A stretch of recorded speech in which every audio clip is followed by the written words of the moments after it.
Welcome to the Kurt Saxon Show, your countdown to the future. First, I want you to take down my phone number in case you want to call. The number is 501-437-2963. In case you didn't get it, here it is again, 501-437-2963. Sorry, but we can't accept collect calls of the Menace, my answer to John Campbell's The Barbarian Menace. It starts off, take, for example, the most respected citizens of our society, the doctor and the lawyer. Medicine and law require the highest intelligence on the average. The kindly doctor occupies himself largely with saving those whom nature dictates should be taken out of the gene pool. The doctor, however, fights nature by improving the chances of the genetically blighted long enough for them to pass their defective genes to the next generation. Progressively, generation by generation, doctors have lowered the quality of the species. Moreover, their work among the underachievers has simply served to swamp society with a perpetually expanding population of dependents. Medical missionaries have wiped out epidemics in the poorer nations which had, up till then, served as culling agents. In taking away these natural restrictions to unwanted population growth, doctors have caused far more suffering than had they let well enough alone. Whereas there were some suffering, now it is universal, as those saved from nature's culling agents have proliferated to an alarming degree. Thanks to our citizen doctor, malaria no longer takes out 1 out of 10. Instead, about 8 out of 10 are in danger of outright starvation. And so they fill mobs of pot-bellied, fly-blown African children just waiting to die. Meanwhile, their tin-pot dictators organize the starving adults to war against the surplus populations of their neighbors. I don't mean to give the impression that any preventable suffering is acceptable. Doctors must relieve suffering and promote the physical and mental well-being of everyone. But the price for the care of the underachievers and genetically blighted should be sterilization for their benefit and that of the species. The citizen lawyer must guarantee a hearing and justice for everyone accused of a crime. But all too many lawyers are merely apologists for criminality. The criminal is the hero, noble but underprivileged, his every rotten act a protest against the system which took away his birthright. So conscious of his rights are lawyers that lest any injustice touch him, the suffering and or death of his victims must be ignored because of meaningless technicalities. As often as possible, he is released to repeat his crimes, and worse, to reproduce his criminal kind. The lawyer not only protects many savages from justice, but further pollutes the species with an atavistic breed an outraged society would do better to exterminate. So the doctor and the lawyer, the most admired of our professional class, are actually trained to save the worst at the expense of the best. As a group, they are a tangible threat to the species itself. Of all the citizens who are well-meaning but destructive to the species, politicians are the worst. These vermin are usually well-educated, however stupid, and fanatically dedicated to getting re-elected. Since their terms are from 2 to 4 years, they don't need to plan far ahead. No matter what waste and misery their re-election boondoggles cause, they seem to honestly believe they can iron out any difficulties after their re-election. If they fail, they simply say the measures were necessary because of the mess created by their political opponents. Another citizen actively threatening the species is the real Adolf Eichmann among American politicians, President Ronald Reagan. This was written in 1984, incidentally.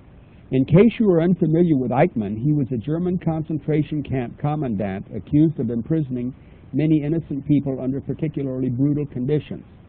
During the 60s, I had occasion to talk several times with George Lincoln Rockwell, leader of the American Nazi Party.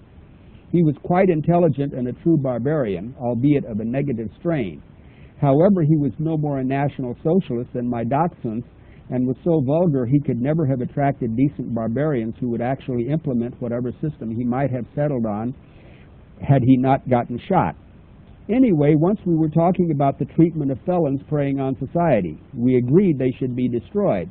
Then he cited several cases such as those convicted of crimes against children. I was almost shocked by his plans for them. He would have had their arms, legs, eyes, eardrums, tongues, and sex organs surgically removed. Then, fed intravenously with waste tubes attached, he would have simply put them on shelves and let them meditate on their sins for how many years they had left. Ronald Reagan is worse in actuality than Rockwell was in his fantasies. Rockwell's victims would have been deserving of extreme punishment, but Reagan's are totally innocent children. About a year ago, a child was born with part of its internal organs outside its body. It was hopelessly retarded and had no potential for growth and development. For the duration of its futile existence, it would have been a vegetable with no brain in which to store knowledge or with which to communicate. Imagine you are totally wiped out with alcohol or drugs. You're still in there, but the impressions you get through your brain are totally distorted, and any communication you might want to make is unintelligible. You'll be all right tomorrow.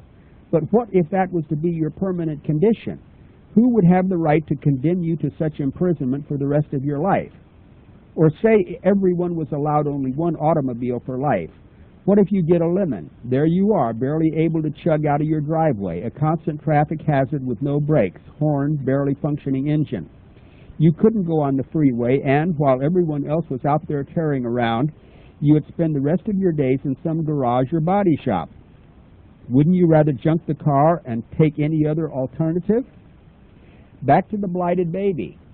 It had been the practice that such babies were denied nourishment so that they would die.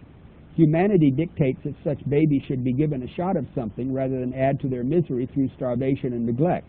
But that's not the real point. The real point is that some goody two-shoes degenerate in the hospital was able to attract Reagan's attention to the fact that the baby was being written off. So our monster on the white horse decreed that all such babies should be kept alive no matter what it took, even if such prolongation of useless misery beggared the parents or cost the taxpayers literally millions of dollars. You must have seen films of the baby Jane Doe a while back. Her non-functioning brain was 3 times normal size. She had no eyes, and her little limbs would never let her move about or grasp toys she couldn't have seen anyway. Surgery might have kept her breathing for years, and her parents were against it, but they had no say in the matter. Reagan and his ilk would not only put the burden of permanent misery on the baby, but force the parents to care for it to the exclusion of healthy children. Luckily, it died. Regardless of what you might think of Rockwell, his victims would have been criminals. Reagan's victims are innocent of any wrongdoing. So who is the more callous, Rockwell or Reagan? Nature, or God if you will, has set laws by which physical organisms function for the benefit of the individual and the species. If the organism is non-functional, natural law decrees it must be eliminated. But Reagan has outlawed nature or God. It is necessary and normal to show love and compassion for the helpless, but the policy of saving genetic dregs imposes an unfair burden on the families and the taxpayers. Worse, it often preserves genetic defectives long enough for them to further pollute the gene pool, the most valuable asset of the species. If you examine most of the problems threatening today's systems, you'll find goody two-shoes citizens behind them. The citizen is invariably trapped into a belief system which gives him a God complex concerning his less endowed fellows, the tribalists. Of course, the citizen is also the greatest exploiter of the tribalists. Through his religions, politics, and economic systems, he has enslaved nations while enforcing the tribalist concept of the greatest good for the greatest number. That concept works only through the individual's freedom to develop and express all his positive traits. But when it enslaves the individual of quality to the physical needs of those born to no purpose, it becomes a tyrannical waste of both valuable people and unrenewable resources. Enter the barbarian. John Campbell gave a very good description of barbarians, but he tended to lump the superior barbarian in with the inferior savage. Thus, although he credited the barbarian with the qualities of personal responsibility and honor, he still labeled those of savage behavior and characteristics as barbarians. You can't have it both ways. The savage is the most primitive member of any society. His brain is either unformed or warped, so he is unfit for sustained effort on his own behalf. Therefore, he has no choice but to reach out and take. The savage is inferior to the task of contributing to the needs of the tribe, so he is worthless to them. Of course, he has no sense of personal responsibility since he is still a child in a state of arrested development. In wars and social upheavals, it often happens that since the savage knows no limit, he is appointed to jobs only a brute will perform. So John labeled such savages as Hitler, a barbarian, along with any other losers who make a name for themselves after a career of brutish exploitation. A barbarian is simply an individualist. He thinks his own thoughts and implements his own programs. Being superior to the tribalists, he won't play their communal games, so they reject him. He won't work with the citizens' committees by which they seek to enslave everyone to the common good, so he's considered unadaptable. But why should he adapt himself to systems set up for others, wherein he is just an unimportant cog working far below his natural capacities? The barbarian, having little or no interest in the standards imposed by mediocrities, goes his own way. And when a system serving only his inferiors is closing in on him, threatening his own liberty on behalf of those to whom liberty is only a frightening separation from whatever despotism they are used to, the barbarian rebels. Throughout history, most of those who have broken new ground in science, industry, invention, the arts, exploration, warfare, and social progress have been barbarians. They were simply men who followed their own vision. The citizen simply wants to fit into and serve or exploit whatever system he has. To him, the barbarian is indeed an uncooperative lout and even a social traitor. He realizes, often unconsciously, that the superior person, individualist, groundbreaker, and natural warrior is a threat to his own ambitions. The citizen cries crocodile tears at the suffering of our millions of unwanted children, but he encourages more such births since some might survive to vote for him. Or maybe he has stock in a diaper factory. The barbarian doesn't need to exploit suffering inferiors to make his living. At this time, while the central authority is still intact, the barbarian can only selfishly stock up for himself and his loved ones. But in the event of a nuclear war or total socio-economic collapse, the surviving barbarians will take over as a matter of course. This takeover will be much like that implied in Ayn Rand's Atlas Shrugged. Most of her lead characters are true barbarians. Like most of our founding fathers, her characters refuse to contribute to an exploited system.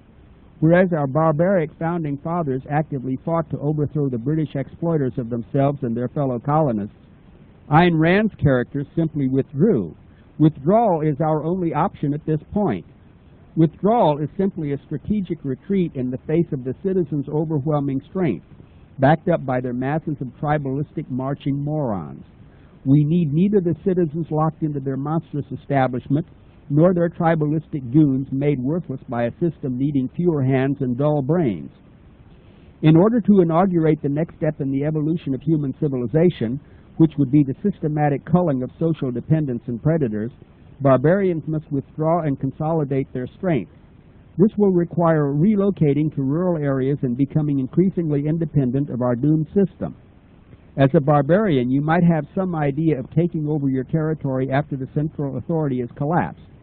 This is fine if you have a broad frame of reference and can supply your followers with the technology they'll need to rebuild. Just being armed to the teeth will only make you a target. After all, weapons are so common that if that's all you have, you'll just be another armed hooligan. You'll have to be purposeful and useful to those you need in order to implement your own ideas. The best system you can implement directly following the collapse is one which tests the ability of the competent to survive without interference. Thus, you would have to give those around you the choice of occupations which would make them independent of everyone, including you. No better foundation for a system for developing the talents of barbarians, or individualists if you prefer, is the 19th and early 20th century science and technology known as low technology. Low technology embraces farming, light industry, and cottage industry. Although producing plenty for the actual producers who can trade with other enterprising individualists, little real surplus would be generated. The overall layout for such a system is found in the 5 volumes of The Survivor. There are hundreds of trades and light industries easily implemented by the intelligent layman. You can use these ideas, mostly by barbarians of a few generations ago, to start your own dynasty. You can also put others to work duplicating the old processes. The great surpluses generated by our wasteful and ecologically destructive system would no longer be there to be used by citizens to simply preserve the bodies of those born to no purpose. Initially, the weak and dependent would die off, and only the strong and purposeful would prosper. By the time society redeveloped and grew to a high level of agricultural and industrial productivity, future surpluses could go toward the betterment of the species. The savages will have died or been killed off. The tribalists who survive can be sterilized, as their issue is not only unimportant but a drag on progress. Citizen-type children could be encouraged to excel at what they do and constantly expand their frames of reference. They should be taught that their only social responsibility is to produce as good a product as they are capable of. Once they learn to adapt to the standards of excellence demanded by barbarians, they will lose their identifications with tribalists and savages. Then there will be plenty for all who can earn it. There will also be plenty for those too lacking in ability to support themselves. But since social dependence will be sterilized, society's burden will be negligible and the species will gradually strengthen. Within a generation, there will be few savages and not many social dependents. With the gradual reorientation of the citizen types, there should not be another citizen menace for several generations, if ever. Then there will be such scientific and social progress that the cycles of growth and decay of civilizations could be replaced by an ongoing system of refinement of both man and his life support systems. Space science and its spin-offs could give the species lasting socio-economic benefits instead of the short-term economic benefits generated by wars. When barbarism or individualism becomes the norm, your descendants will cruise spaceships and build cities out there. Only those who realize that life quality is all important and unproductive existence is a threat to the species will be considered fit to make the decisions in the future. Okay, here I am again. The phone number is 501-437-2963. In case you just wandered on, the frequency is 5.810 megahertz, and the mailing address is P.O. Box 95, Alpena, Arkansas 72611. And we're still offering the $10 information packet consisting of a sample copy of, I'll get back, here's a call. Hello, Kurt Saxon here. This is Jeffrey Dykett back from New Orleans. Hi, Jeffrey. Arguments, and I find a very major flaw in your whole problem. Good. The problem is that you attribute the faculty of reason to genetics, and that's the flaw right there. People are stupid for the most part because they choose to be, not because their mental capacities are determined by genetic limitations. Yes. And the problem here is that your claim that those who are dependent should be sterilized, etc., actually destroys man by limiting the gene pool. When Hitler tried to do that in his concentration camps and his Lebensfarms, the result was the development of mentally retarded, blonde-haired, blue-eyed nuts, who themselves had to be killed off.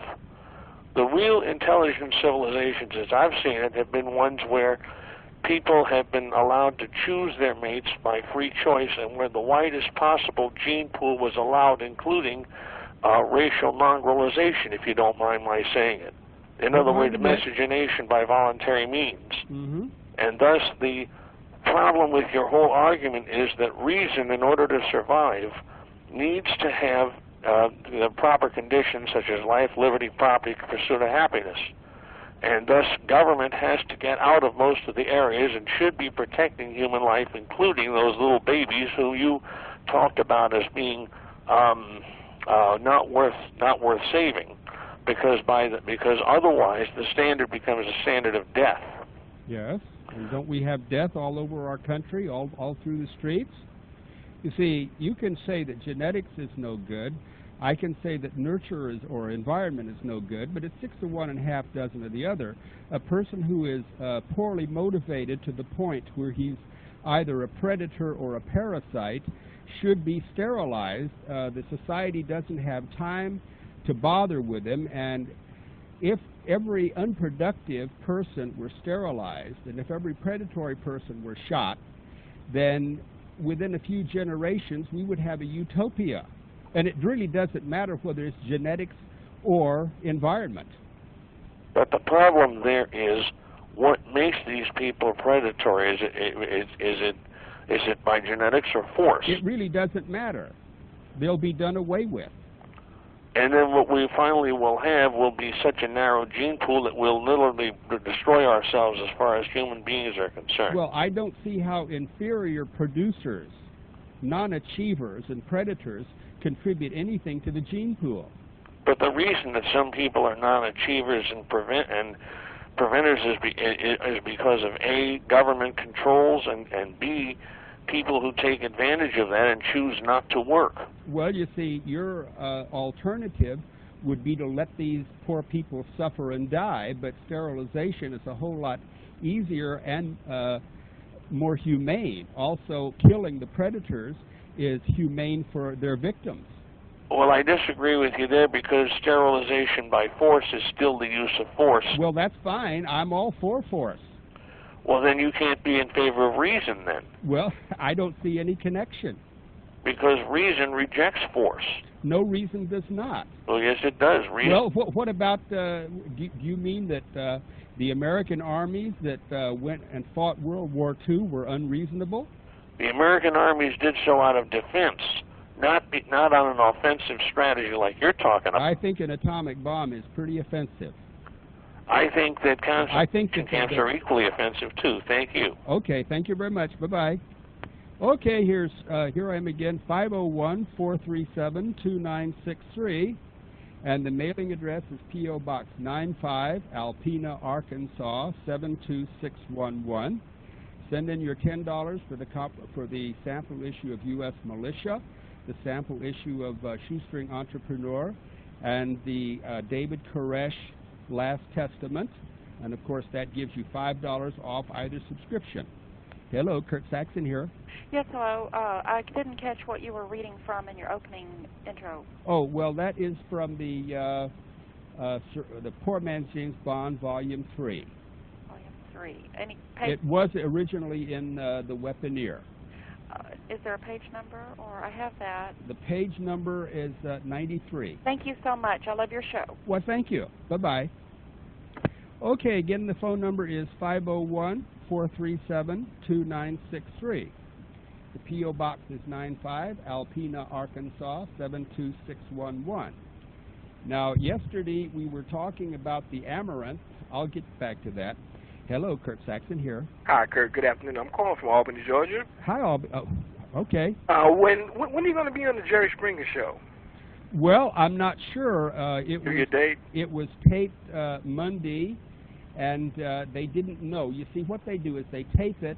They tape about 5 shows a day, actually. Oh. And then they syndicate them, and it's up to the station to decide when they're going to show it. And they send them out all over the country. I think I'm going to try to call the Jerry Springer Show Monday and see if they have any idea of when it's going to be for my area. I don't think that they could give me a program for the whole country. Okay, let us know. Well, now you see that. What do you get the Jerry Springer Show? Obviously, you do. Yeah, I do. Okay. Well, do you have an opportunity to turn it on and just see for a minute what it's about? Well, I'm in classes some days, so I can't really catch it 75 days a week. Yeah. Well, you see, what I would recommend was that if you're home, you turn on the Jerry Springer Show. And if you don't normally watch it, just see if it has to do with the subject of the burglar who was shot by the householder, and then the burglar sued him and won $12,000. Oh, okay. Okay, that's good. And that was the only time that the audience applauded me. Oh, good. But on the other shows, they always hated me. No, not everybody. Everybody's... No, I'm talking about the TV shows. Oh, yeah. The audiences of the TV shows have universally hated me. No, everybody's afraid to speak up, kind of. Yeah. Well, you shouldn't be afraid to speak up, because if you speak up and you're wrong, then you may be corrected and then learn to be right. So the people who keep everything to themselves, they'll never know whether they're right thinking or not. Kurt. Yes. Is a Mini 14 any good? I don't know. Let me ask Carrie. You want to take that, Carrie? I think you asked me that last Tuesday. Or did you ask me about the Mini 14? Were you the one who wanted to buy AR 180? No, that wasn't me. Okay, well, the Mini 14, I've had one. I've sold mine, but I know about a half a dozen people that's owned them, and I've never had, nobody has ever said anything bad about them. What type of distance can you get on the 223 caliber? Well, on a really good assault rifle, they claim it's accurate out to, I don't know, it seems to me a couple hundred yards. It's a little caliber. .30-06 would be better, but but it's an accurate rifle. Okay, Kurt, back to you. Okay. Kurt. Yes. By your genetic thesis, are you advocating that we have all albinos running around, retarded albinos with a weak genetic pool? No, it has nothing to do with ethnic groups. Absolutely nothing. I don't know. Did I give that impression? No, I'm saying you're advocating poor people. Poor people, more or less, you know, means black or. No, I don't know that. I was. A lot of people would have called my family white trash. See, and Clinton's family was white trash. But when you say genetics, you're obviously going beyond a political or economic type of thing. Yes. You're into a racial thing at that point. All right. So you're saying you're advocating like a Hitleritarian, Aryan, albino? No. See, Hitler was Austrian. He moved to Germany. He was a Jew, wasn't he? No, his father was. His biological father was a Jewish grocer named of Saxon. But that's beside the point. We're digressing. Now, I can tell from talking to you that you're quite intelligent, therefore you wouldn't be sterilized. But the people on welfare, for instance, a woman, black, white, or yellow, who has 8 children by 8 different men, would be sterilized, definitely. But it would have nothing to do with her color. And if you did something that went against the grain, who would hold you down and sterilize you? Well, my wife had me fixed, so that's not a question. Okay, Kurt. I'll check you out on Jerry Springer, and thanks for taking my call. Sure enough. Bye for now. Okay, the phone number is 501-437-2963. And again, the mailing address for the $10 information packet is P.O. Box 95, Alpena, Arkansas 72611. Hello, Kurt Saxon here. You there? Well, I guess he couldn't get through. I pushed the button. Nope, see, it's dead. He got disconnected. Anyway, again, the phone number is 501-437-2963. Here, maybe again. Did you try again? No, that was somebody else that tried you before. Okay, I don't know how that happens. Okay, question for you. There used to be a magazine called PMA, Poor Man's Armor or something? Yeah, well, that is included now in Poor Man's James Bond Volume 2. So it tells you how to make, like, they used to advertise, like, it looked like a rotary gun or something, revolver type. I'm not sure. I sponsored its publication and copyrighted it. Okay. And that was from David Swisher, who I named Bonnie and Clyde, him and his girlfriend. Right. And so I redid it and put it in Volume 2 of the Poor Man's James Bond. Okay, that magazine kind of died out or something? Or? Well, he got a little crazy. I told him that he would probably make about $50,000 3 months after he published it, and I loaned him the money. Like my printer. I loaned him my printer's credit, and I set him up with everything, gave him my mailing list, and sure enough, he did make over $50,000 in the first 3 months, and that went to his head, and so he bought better dope, and so I told him not to do it. Well, when he did about 6 issues, he told me that he couldn't do it anymore, and I says, well, Dave, you got to, because you got obligations, you got subscribers. I says, okay, I'll tell you what, I'll give you some filler material. We will close it out at the 6th issue. He wanted to stop at the 5th. And so we made it into a bound volume of on 11.5 by 14. You have all the articles that were in all 6 of them? Or? Well, there were a couple of articles that were totally no good, and I took them out. But basically, the more worthwhile material is in there. It's in Volume 2. I mean, like mortars and things like that? As far as I know, well, if you buy the whole set of the Poor Man's James Bond, it's an encyclopedia of weaponry. You're going to get what you want. Right. Okay, another question for anybody who's out in the audience maybe.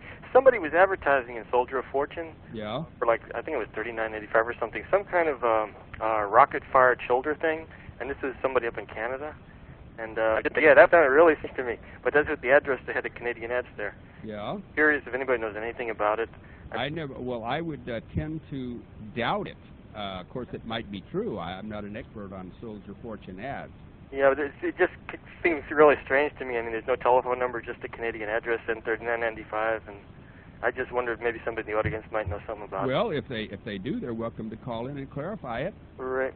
Okay, another thing, I sent you your info package the second week that you were on. Yeah? Still haven't gotten it. Oh, look, send me a postcard. When we get it, we'll just send you another set. Okay, I sent you a letter this past Monday. I don't know if you got it. Well, if we got it, then we probably sent it out to you. Right, if I give you my town or in state? No, don't need to give it to me over the phone. The thing is, if people have sent me a letter in the last few days saying they didn't get their info packet because I had sent 2 mailings, bulk rate, and of course they just, well, a lot of people have gotten them, but a few people didn't, and so we just go ahead and send you another packet.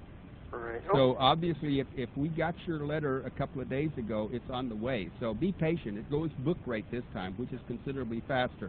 Besides, you got to realize all the weather just held back the whole country. Right. I also subscribed to U.S. Militia 2 weeks ago, so I haven't gotten that yet either.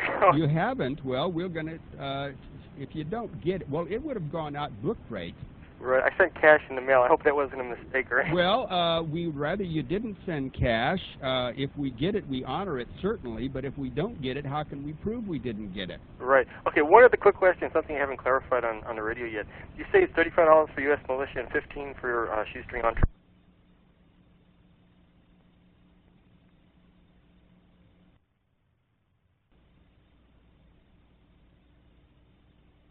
Right, I sent cash in the mail. I hope that wasn't a mistake, right? Well, we'd rather you didn't send cash. If we get it, we honor it, certainly. But if we don't get it, how can we prove we didn't get it? Right. Okay, one other quick question, something I haven't clarified on the radio yet. You say it's $35 for U.S. Militia and $15 for shoestring entrepreneur? Yeah. And if you get a $5 deduction with the whatever it is? Well, if you've ordered the packet, then you get a $5 credit on either the $10 for the shoestring entrepreneur, yes. $10 for U.S. Militia. Yes. Right. Okay. Well, the thing is, it's one or the other. You don't get a $5 on both. You get a $5 off on either one. Right. Okay. Just wanted to. But we'll fix you up. You might have sort of dropped through the cracks, but okay. We'll take care of it. Okay. Okay. Appreciate it. Sure enough. Okay. Thanks a lot. Okay. Bye for now. Okay. The phone number is 501-437-2963. Now, oops, here's a call. Hello, Kurt here. Hello, Kurt. How you doing tonight? Doing fine. Who you? My name's Charles. I'm from Texas. Hi, Charles. I've called a few times. Enjoyed talking with you before. Okay. I go to school every day, and I drive about an hour and a half to get there, so I have time to think about what's went on the night before and some of what you've talked about. That's good. I don't agree with everything you talk about. I consider myself kind of like a Christian objectionist. You know what I mean? No, I don't. Well, Bible says if a man shall not eat, if a man shall not work, he shall not eat. Yeah, I go along with that. Man who partly, I'd feed him, but I'd sterilize him. And a man who shall not provide for his own is worse than an infidel. Yes, and so he wouldn't have any own. Right, but you know the name of Margaret Sanger? Oh yes. Okay. She basically, you had a caller calling earlier said that,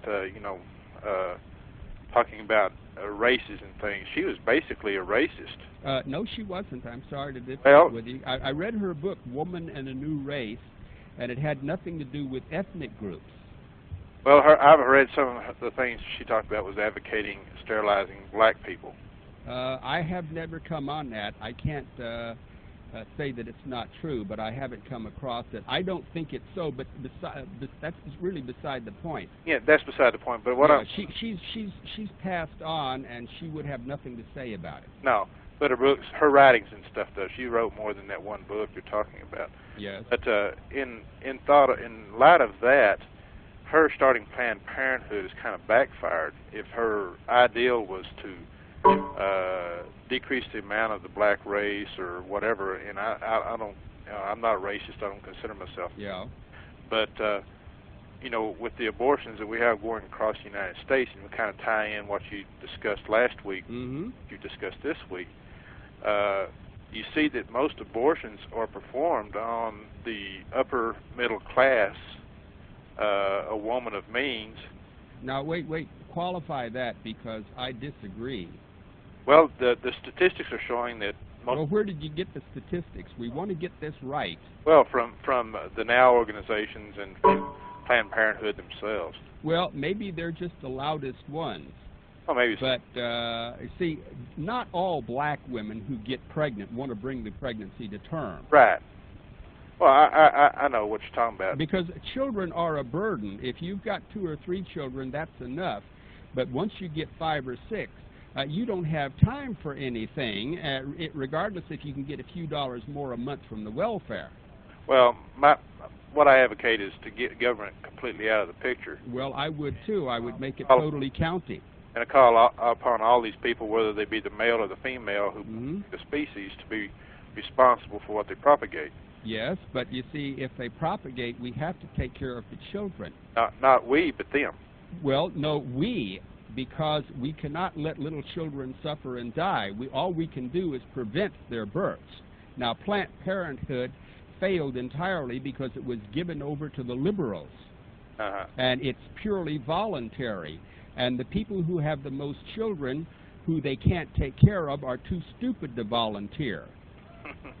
Well, here we come to those disagreements. On you're talking about barbarians and barbarians with honor. I've kind of thought about some of our 20th century barbarians, and I consider probably General George S. Patton is probably the most honorable barbarian we ever. He was a barbarian, and so was Rommel, and so was Montgomery. And I think that if our citizen generals like Eisenhower and Bradley You're right. See, you've got it. If they stayed out of the way, we'd have won the war a whole lot quicker. That's right. But you see, Patton was no organizer. Patton was a total warrior. Oh, all he knew was full speed ahead. And that's right, see. So our objective and conquer.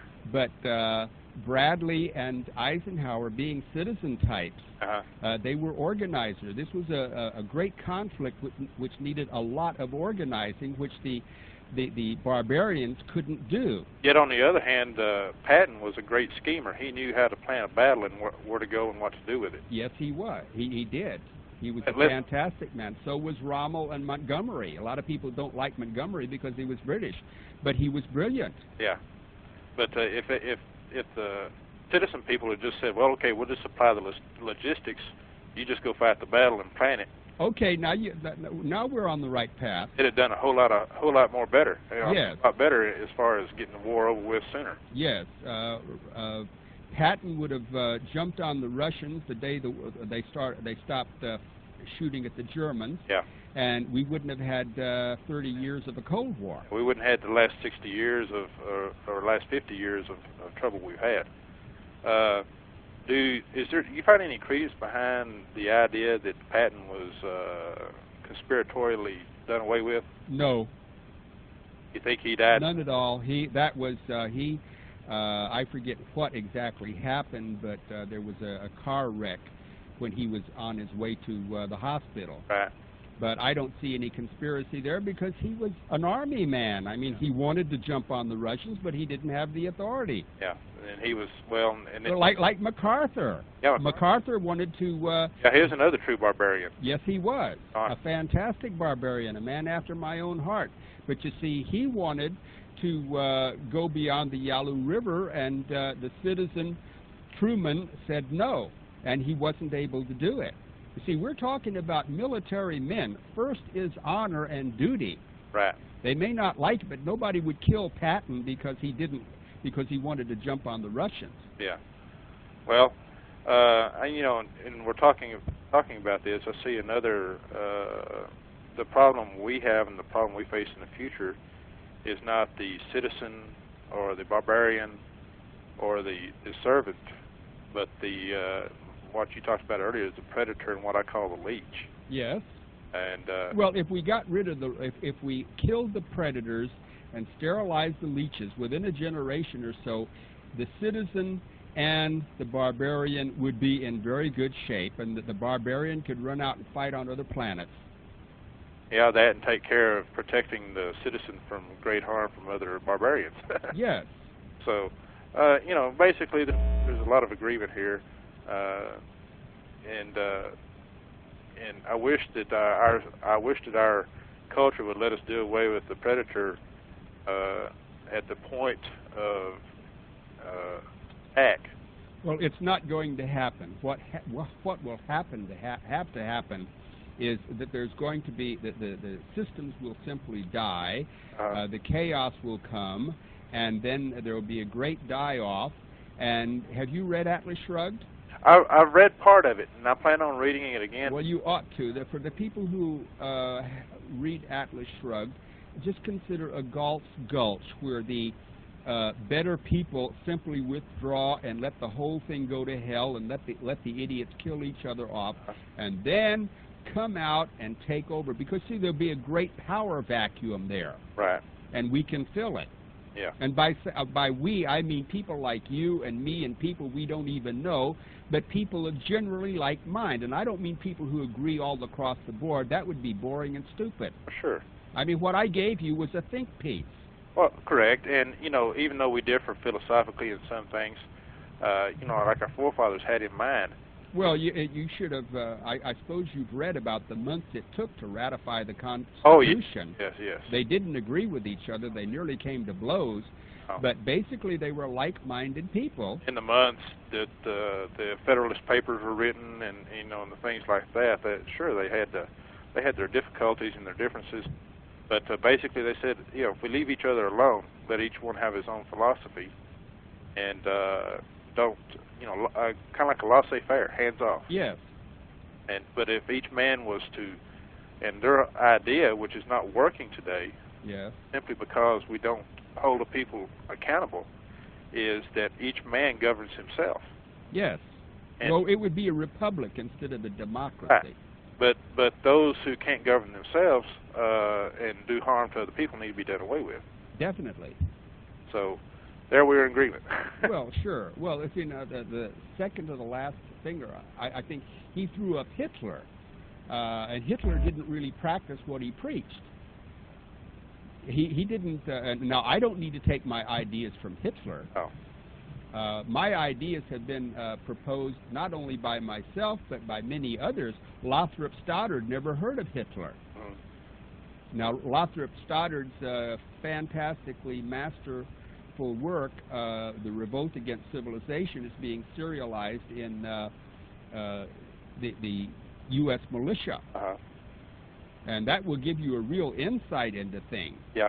Well, I've ordered ordered your introductory pack. Mm-hmm. And of course that was last week, so you know I'm being patient. It'll get here. Yeah. Well, it'll be sent out book rate mail, and so it shouldn't take but a few days. Several years ago, I saw your Poor Man's James Bond, but I never either came across one to look and to see it. Well, we sell them directly from here, and you can get all you want, and you can get the whole set, and you'd be surprised because it's the whole series is just about a treatise on barbarism. I love it. Okay. Because it's written by all of these barbarians of the past who told how you could just destroy the world, except you wouldn't because you're nice, but you could if you had to, if they pushed you. Well, yeah, we could. That could certainly be done if we. Well, you see, if you can do it, then you are less likely to be bothered with. Yeah. It's like a person with black belt karate. He don't go around beating up on drunks. Yeah. And nobody bothers him. Yeah. Well, I listened to a gentleman today, and he said, you know, if the whole thing, the thing that will never get you bothered when you walk into a neighborhood that you basically shouldn't be there in the first place or whatever, is your attitude. Yes. Walk in there with a mindset, nobody's going to bug me. They don't bug you because that's right. Because they don't see you as being somebody that they can take out with ease. You know, they don't want to be bothered by somebody that's going to fight back. Also, you see, if you take the tack of Clarence, my psychotic Martian hunter, whose stories, his adventures are chronicled in U.S. militia, when he goes into a neighborhood, anyone who would bother him is a Martian and has to be destroyed. So that attitude keeps him safe. Sure. And also the same mindset is if you think that you need a gun for protection, yet you have to ask yourself this one question. Would I, if the case came up, instantly pull my gun and pull the trigger? If you have to think more than a second to say yes or no, then you don't need one. It's best not to have one. Best not to have one at all. Yes. So, Jeff Cooper says you have to create a mindset. Yes. And Jeff, it never bothered me. No, it never bothered you, but some people have to create a mindset. when you're conditioned by a society that says, you need to be nice and pay the benefit of the doubt, to go into battle, just like Patton and MacArthur, they had to create a mindset, or they had the mindset, and they tried to instill that mindset in their troops, is you do battle. Yes. You don't retreat. You don't back off when you are attacked. You attack, and and you keep on attacking. Yes. And the best defense is an offense. Yes. Just go right out after. Yes. So people, in society today is being conditioned to not strike back because it's not nice. And then you have nations like New Zealand and Australia that say it's against the law to protect yourself. That's a bunch of bull. Of course it is. You have a nation go down the tubes faster than blinking your eyes if you say you can't protect yourself. Well, now on that Jerry Springer show, you would be surprised at the audience's reaction. They were universally against the burglar. Yeah. Well, it's just like Getz in New York several years ago. They were universally for what he did. But then you have the womps up there that says, no, man, he's carrying an illegal weapon. Well, Getz was an idiot for turning himself in. Oh, correct. Never turn yourself in. And another idiot for not loading up again and finishing it off when he left. Well, he should have done that too. But that, see, the idea is, if, as I stressed on that program, that a victim is a victim not only of the intruder or the criminal, but he's also a victim of the justice system. So it's best to kill the intruder or the assailant rather than take a chance on getting sued. And if you kill him, just act like, hey, I didn't do it, throw him outside. If the police come by, say, well, it's a drive-by shooting here. My goodness, I'm scared. Protect me. What's the sign say? Trespassers will be shot, survivors will be shot again. That's pretty good. I like that. Heard that one. Have you? Do you know how to? Can you define gun control in 4 words? Oh, let's see. I think stance, and the way you got to aim it properly. Well, that's not the kind of gun. I'm talking about liberal gun control. Oh, fiddle. Oh, it's legislation, registration, confiscation, subjugation. Oh, well, I got a different idea of gun control. Okay, is that about it? You bet. Okay, thank you. Bye. Bye-bye. Okay, now the phone number is 501-437-72611. Hello, Kurt Saxon here. Kurt, this is Lamar Jean call from Marshall, Michigan. Oh, yeah, it's Lamar Jean. I named my cat Lamar Jean. Oh, that's a good name. I like it. I got three quick comments. First of all, there's a lot of us that have a few comments we like to make, and I think maybe you ought to set a time limit or get a timer or something. I know. I was reminded of that. I mean, not that the last fellow didn't have some interesting things to say, but there are some other points of view we like to bring on. Okay, I think I'll look at my clock and set a... Not a bad idea. I really do appreciate your show. We really do, especially here in Marshall. Now, where did you hear that Lamar Jean? Huh? Is Lamar Jean really your name? That's what I was named. Oh, well, I thought that you were sort of kidding me because I had named my cat Lamar Jean. No, you name it after me? No, I never heard of you. I never heard of your cat either. Well, I guess wasn't born on November 5th, was it? No. Well, anyway, the other two comments, here we go again. The other two comments are, I was at Camp Perry of the Nationals 2 years ago down in Ohio. Yeah. Talking to Army Colonel, and I was talking about how I thought how wimpy the 223 round was, and he said that they apparently he was in charge of the range at the time. Apparently the Army or the services have developed a round for the 223 that's able to penetrate, well, not Kevlar, but most helmets at around in excess of 700 yards, 700 meters. Yeah. Apparently it's a little better than I thought it was. I still think it's a wimpy round, but I didn't. According to him, he says it's, and I guess he should know what he's talking about. He said he's done it. And let's see. Yeah, but he is a professional. He was in charge of the range at also, when I was there. He had all of the ammo that he needed to practice with. Right, we're paying for it, but I mean. Yes. Well, that's really not the point I was trying to make. You see, if you, the citizen, have to buy your ammunition or even reload it, you have to. You can't just fire away thousands and thousands and thousands of rounds until you get it right. Oh, we're talking about sniper type of situation. Yeah. So forth, one shot, one kill, and so forth. Mm-hmm. And the third thing is, being from Arkansas, I wanted to know, is it true that Bill and Hillary met in college and they were both dating the same guy?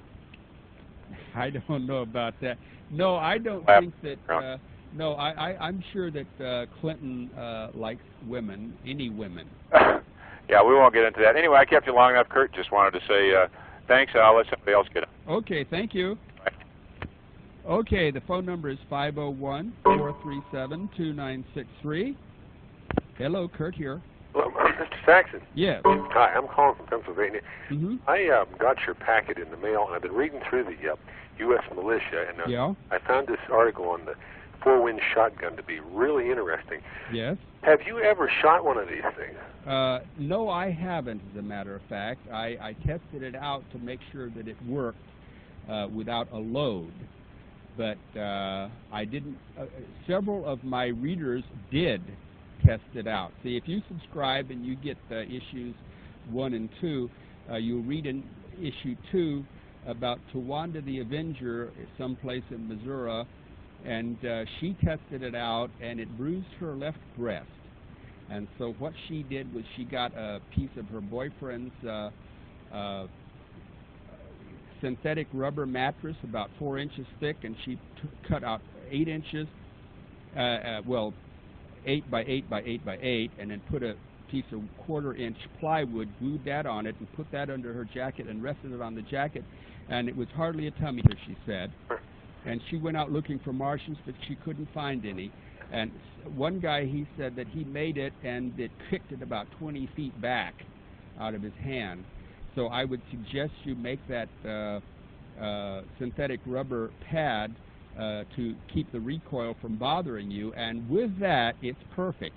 But as far as testing it myself, there was no need to. I tested it to make sure that the mechanism worked, that it fired the cartridge, but I've shot a shotgun often enough to know what a shotgun does. Well, the only reason I brought the question up was I was thinking today, pipe is made from steel that's molded. It has a seam in it. Mm-hmm. And back at the turn of the century, they made those old Damascus twist shotguns that only fired black powder. Yeah. If you put a smokeless powder shell in, it would just blow the barrel apart. It would unwind at the seam. Well, you have an entirely different thing there. Your black powder is packed very tightly. It needs a whole lot of pressure to get out of the gun. But with the shotgun shell, it isn't really packed very tightly at all. And you've got, not only do you have the barrel itself, which is a 1 inch, but you have the 1 1/4, as I remember, barrel for the handle. So you have something, and also there is no seam with the pipes. The pipe does have a welded seam in it. It does. Well, the one that I had didn't have any seam at all. It's there. That's how they make it. I think they're extruded. Well, yeah, it comes through an extrusion process. Well, if it comes through an extrusion process, it wouldn't have a seam. No, it rolls up around. I've seen they have a pipe up here. They make thousands of feet of it today, and there's a welder that just welds it. Well, at any rate, there is plenty of room for the blast to get out. That's what I was curious about, because a buckshot load is at least 3 3/4 grams, isn't it, in a 12 gauge? And that's all. Well, a 12 gauge single lot buck is 30 caliber. Right, but 16 30 caliber pellets, and that's devastating. 3 3/4 grams of powder. It's not those little trap loads, they're like 3 1/8 and stuff like that. Well, I know that, but you see, if it were confined at all, you'd have a point. But it has a lot of room out the front of the barrel. Also, you not only have the barrel, but the handle, which is like another barrel. Well, it just looks dangerous. All right, well, enjoy the show. I listen every night. Thanks so much. Good night, sir. Okay. Bye-bye. Okay, the phone number is 501-437-2963. Mailing address is P.O. Box 95, Alpena, Arkansas, 72611. $10 will get you the information packet and a $5 credit on either subscription. Hello, Kurt Saxon here. Hi, Kurt. This is Lucy from Indianapolis. How are you? Lucy, great. Let's just talk until the end of the program. Hey, that sounds great. I've got a couple of questions. I've tried to make that pipe shotgun, much to the chagrin of my parents who thought I was making a pipe bomb. Gosh, pretty upset. Yeah. But I've been having a problem getting that 3/4 inch pipe inside the 1 inch. Do I need to? Well, what you need to do is make one of those thingies that I told about. Take the dowel and put the emery cloth around it and glue it very good, and then stick it in there and just keep on working with it until you get it so it slides in and out easily. Okay, I'm just not applying enough elbow grease. That's right. Okay, and I had another question. I read the thing about Jerry Springer in it, and I've heard you talking about him. Has that show already aired, or? No, it hasn't aired. They taped it Monday, and they couldn't tell me when they were going to air it because it's a little too soon. I'm going to call them up this next Monday and ask them if they know when it will be aired in my area. But as I've said before, they syndicate it. They'll send it out to your station. What city do you live in? Indianapolis. Okay, Indianapolis. Now, I don't think even if you should call your TV station, they would know when that segment was going to be aired. I think maybe they send them 5 or 6 tapes at a time, and they decide what they want to air and when. So I think about the only way you people outside of my area, because they can tell me because it's a personal thing. Right. But to tell for the whole country, it's not like the Phil Donahue show, for instance, which is live. So you always know when it's going to be all over the country. Right. But the Jerry Springer show is not live, and so it just depends on the station. And so what you got to do is you turn on the Jerry Springer show, and if you're not inclined to watch him every day, at least wait. He'll tell you right away if it has to do with the burglar who got shot by the householder and then sued the householder and won $12,000. That's incredible. Yes, that is. Well, like I said, it was the first time an audience applauded me. They usually hate me. But, I made a lot of great points, and it was a lot of fun. And so it was just a great show.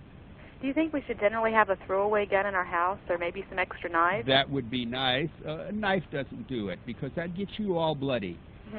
If you shoot the person and then throw his corpse outside and say it was somebody trying to get in and someone come by, and maybe like you could say a U.S. militiaman came by and shot him and saved my life. Bless his heart.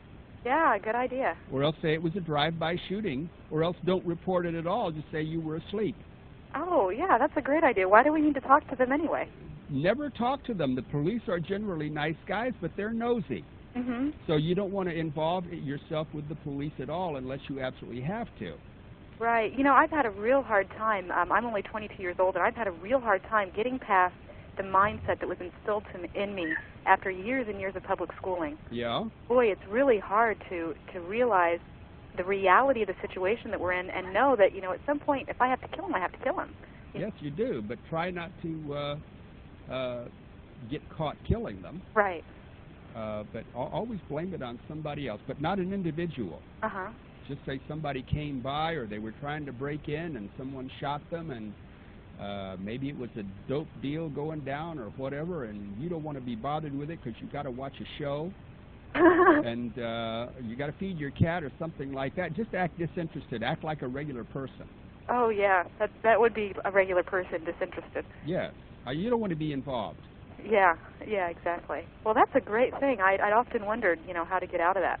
Yes. Well, it would never bother me. I would just, if it happened in Alpena, which is a rural area, I would just take the body down the road and dump it and go back to whatever I was doing. And the police wouldn't care. The nice thing about Arkansas is that we have the toughest, meanest cops in the whole country. And when they find a body of a criminal, they just bury it and forget it. No kidding. We have the worst penal system in the country, too. Have you ever seen the movie Brubaker? No, I have. With Robert Redford? No, I have not. Maybe I need to get that from my local videos. Well, it's a good movie. Of course, it's quite liberal. They have it where they found 40, 50 bodies buried out in the field. And they tried to made the story around them killing an old black man, which was, of course, nonsense. There's plenty of white men for them to kill, and they do on a regular basis. But I'll get into that maybe the next program, but it's just about the end of this one. Great. And so I guess we might as well sign off. You call again, Lucy. I sure appreciate it. And you keep working with that shotgun. You'll get it right. I will. I'll just put some more elbow grease. Okay, make the pad. Right. Good idea. Okay. Okay, bye-bye. Now it's sign-off time. I'll talk to you tomorrow. So this is Kurt Saxon saying goodbye and be good.